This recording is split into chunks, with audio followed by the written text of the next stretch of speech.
Hey, salut, c'est Xenimix, comment ça va? Bah écoutez, je suis vraiment très content de vous retrouver pour une nouvelle vidéo. Et aujourd'hui, je suis à Poitiers pour essayer le T-Roc. Oh, que c'est bon ça! Oh, je suis super content, franchement. Merci déjà à la concession Brillant Volkswagen de Poitiers et à Fredo de me permettre d'essayer effectivement ce nouveau T-Roc. Parce que moi, personnellement, je l'ai pas encore vu sur la route. Je suis super content d'essayer cette nouveauté 2018. Voilà, elle est juste derrière moi en first edition, vous allez voir. Elle est vraiment bien notée, c'est une super bagnole, bien finie. Et en plus, notre Fredo nous a pris les super jantes de chez Suzuka en 19 pouces. Oh, qu'est-ce que c'est bon ça! Oh là là là là, j'ai tellement hâte de vous les montrer. Vous les voyez, ils sont juste là. Oh putain, qu'est-ce que c'est bon! Voilà, cette version-là est équipée de pas mal d'options, bien évidemment. Vous imaginez bien que c'est la modèle un peu vitrine. Donc voilà, qui est facturé 41 000 €. Bref, on verra tout ça en détail. En tout cas, vraiment, je suis vraiment super content de vous présenter ce nouveau T-Roc. C'est parti dans full auto.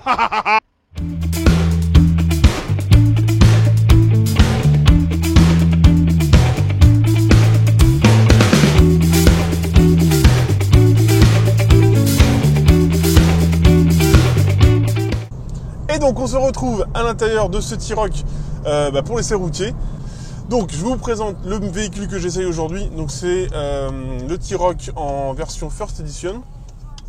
Donc qui est quand même une belle finition, qui est à partir de 35 800 €. Voilà, donc il y a pas mal de choses, je vous montrerai tout ça. En termes de motorisation, et donc j'ai la chance d'essayer le seul moteur diesel disponible pour son lancement, qui est donc un moteur 2 litres de 150 chevaux. Donc avec couplé effectivement à cette boîte DSG7. La voiture pèse 1 tonne 455 et franchement là avec ses 340 Nm de couple, clairement la voiture s'élance très bien. L'amortissement est bon malgré ces superbes jantes, vous allez voir Suzuka chaussée en 19 pouces. Franchement l'amortissement il est quand même assez sympa. On est sur la petite route un petit peu bosselée c'est quand même vraiment très confortable. La sellerie aussi est bien enveloppante, donc ça c'est plutôt du tout bon à ce niveau-là. Donc moi je suis plutôt agréablement surpris. Grande nouveauté sur ce T-Roc, l'Active Info Display. Bah voilà, c'est comme un Virtual Cockpit de chez Oli. Et voilà, c'est la même fonctionnalité, on peut effectivement avoir les menus en gros plan, choisir effectivement son fond d'écran, personnaliser effectivement les informations que vous voulez avoir dans votre cockpit. Donc ça c'est plutôt très sympa, et en plus la définition est vraiment très belle. Allez, on passe derrière le volant de ce T-Roc pour voir un petit peu effectivement l'Active Info Display. Putain, du premier coup, formidable. L'écran 8 pouces, et puis la position de conduite, et puis voir un petit peu comment ça se comporte. Allez, à tout de suite. Et on se retrouve donc derrière le volant du T-Roc. Allez, on passe en manuel. Vous avez les palettes qui sont solidaires juste derrière le volant. Oups là! On va voir un petit peu le couple. Allez, on la lance. Ah oui, ça part très bien. Hein. Allez, une belle petite montée. Elle monte sans souci. C'est agréable. On monte sur les freins. Voilà, ça enroule, ça enroule super. On rétrograde. En sortie, les 4 roues motrices là c'est parfait, même sur un petit sol un petit peu humide, un peu glissant comme ça, c'est super sécurisant. On sait qu'on peut clairement mettre les gaz acéto en sortie, c'est plutôt agréable.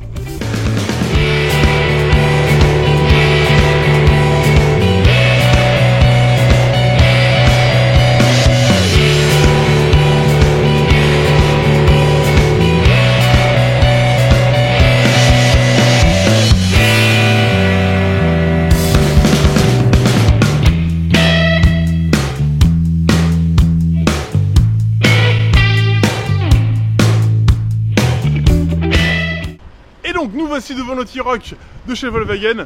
Donc regardez un petit peu le look général de cette auto qui est vraiment très compact. Donc vraiment, je vous rappelle, c'est sur la base d'un châssis d'une Golf. Donc voilà, donc au niveau de l'empattement c'est très compact. Moi je trouve ça plutôt sympa. Le look est assez agressif, les lignes sont tendues, assez masculin. Donc on va voir ça un peu en détail. Je vais essayer de faire court parce que la première fois j'ai mis 10 minutes à vous expliquer toute l'auto, c'est pas possible. Donc voilà, donc en tout cas en termes de face avant, moi ce que j'aime beaucoup effectivement c'est la calandre un peu nid d'abeille à grosse échelle au niveau de l'insigne. Et après un petit peu effectivement on retrouve ce motif, cette trame un petit peu plus réduite qui est plutôt sympa. La lame en aluminium en bas qui vraiment abaisse l'auto et la calandre, donc c'est plutôt cool. Allez, on va continuer un petit peu sur le côté.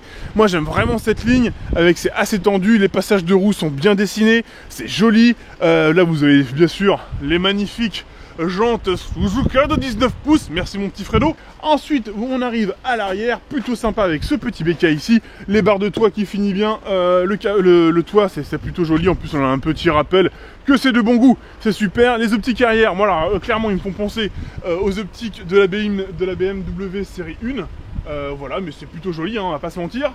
Le seul bémol, véritablement, je trouve que c'est cette poignée, enfin c'est les poignées en règle générale, elles sont énormes.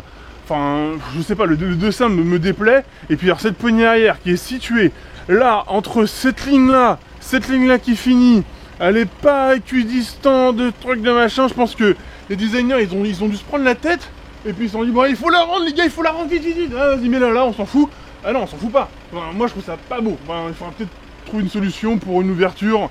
Voilà, faire un espèce de mini, un faux 3 portes, je sais pas ce que vous en dites, dites-le moi dans mes commentaires, mais vraiment, bon voilà, je trouve que la poignée de porte, alors vous allez me dire, oui, c'est un petit détail, ouais, bah, et alors, bah, moi je te le dis, moi, c'est pas beau, bah voilà, c'est tout, c'est dit.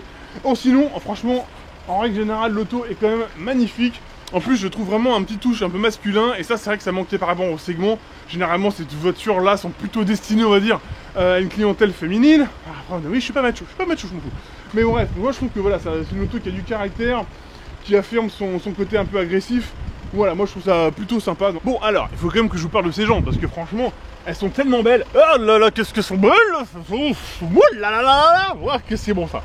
Ah, franchement, les gars, les filles aussi, mais regardez un peu ces belles jantes, 19 pouces. Effectivement, les étriers rouges ici qui sont de série sur la finition First Edition. Ah, je crois que je suis amoureux. Ouais, je suis amoureux de ces jantes Suzuka, 640 €. Je viens de te leur faire un petit bisou. Oui, j'ai fait un petit bisou, toi.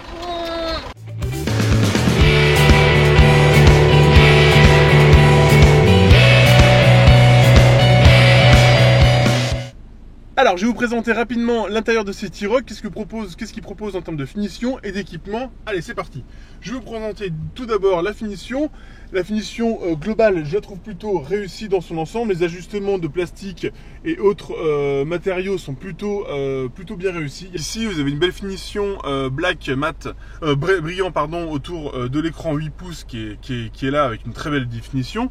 On descend, vous avez la climatisation qui est bien évidemment à part par rapport à l'écran, donc ça c'est très bien. Vous avez deux USB ici, vous avez l'option à chargement induction pour les smartphones compatibles. Ici les différents modes de conduite, voilà, vous avez neige, boue, route sport ou individuel. Ensuite, je vais vous présenter un petit peu les menus. Qu'est-ce que vous propose cet écran d'une très belle définition 8 pouces. Donc la radio, les médias, le CarNet, l'Apple Connect, la navigation, les infos du véhicule et le téléphone. On va aller voir la navigation, c'est toujours très intéressant de voir un petit peu la navigation. Est-ce que je peux avoir une carte s'il vous plaît? Ça y est, j'ai trouvé la carte. Donc on va voir un petit peu la définition. Ah oui, d'accord, c'est super actif. Ok, vous voyez un petit peu la réactivité du truc. Ça, il n'y a quasiment aucun temps de chargement, c'est super intuitif. Voilà, ça zoome vraiment pas mal et ouais, non, c'est super. Et donc voilà, donc tout ceci on retrouve directement derrière le cockpit. Voilà, j'ai la carte. Parfait. Et donc voilà, si j'appuie, voilà, vous avez donc en grand écran, donc ce qui est plutôt sympa. Voilà, donc ici au niveau du volant, parce qu'on y est, ben, on retrouve toutes les fonctionnalités, les raccourcis, donc que ça soit le front assist, que ça soit le limitateur, etc. Donc ça c'est plutôt intuitif, voilà, 7 reset, plus, moins, enfin c'est facile. Là vous avez le volume et de l'autre côté, et ben, voilà, vous pouvez effectivement défiler les menus. Voilà, donc là voilà, c'est les différents menus. J'essaie de vous mettre les deux choses sur la même image. Voilà, donc le téléphone, etc. Voilà, données de conduite par exemple. On clique sur OK et là, après on peut descendre, monter, voir un petit peu tout ce qu'on peut avoir. Et c'est plutôt assez intuitif. Là, le retour se fait directement lorsqu'on veut changer de page. Voilà, allez, je termine donc cette revue intérieure par les sièges et les petites finitions plutôt sympas de cette First Edition. Alors avec cette First Edition, eh bien, vous avez un intérieur spécifique, donc qui est agrémenté donc de cette sellerie spéciale. Voilà, donc vous avez un mix entre le cuir et le tissu. Les petites supercures rouges juste ici, plutôt sympa. Hein, vous voyez, c'est plutôt sympa, qui est couplé effectivement à de la LED rouge. Voilà, donc là vous avez une signature lumineuse qui est juste ici rouge. Voilà, c'est pas juste un liseré, c'est pas un effet de peinture, hein. C'est véritablement, voilà, une signature lumineuse. C'est dommage que ne soit pas de nuit, mais de nuit, franchement, le rendu est assez sympathique. Et on retrouve effectivement ce petit clin d'œil rouge de la First Edition sur les étriers qui sont de cette couleur, donc bien évidemment rouge. Allez, on continue. Des disques en full auto dans le T-Roc avec le système Bitodo en option, franchement ça cartonne, super son. Allez, c'est parti, c'est des disques du full auto, go, go, go.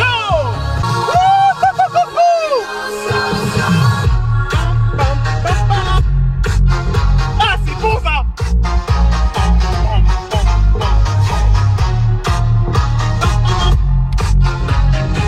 Eh ouais. Le petit défaut que je trouve à cet intérieur, c'est le côté non gaufré et pas très mou du plastique supérieur. C'est un petit peu dommage. Là, on est vraiment sur quelque chose d'un peu dur. C'est un petit peu dommage. Voilà, je pense que ça aurait mérité un petit peu plus de quali sur cette partie supérieure. Voilà. Alors, au niveau des places arrière, bah, écoutez, suivez-moi, on va voir.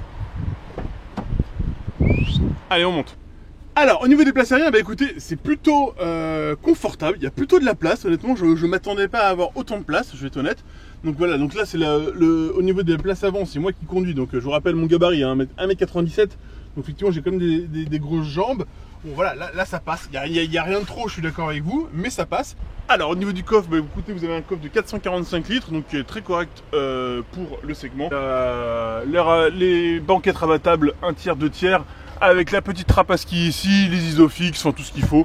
Donc voilà, et en dessous, ici, vous avez, hop, vous avez le caisson de basse du système Bit. Et là, vous avez en option la fermeture automatique du haillon, pratique. Et ben voilà, bah écoutez, la vidéo touche à sa fin, j'espère que vous a plu. Si c'est le cas, n'hésite pas, un petit pouce bleu, ça fait plaisir, c'est la récompense, vous le savez bien. En tout cas, voilà, hein, bienvenue à tous les nouveaux abonnés de chez Full Auto.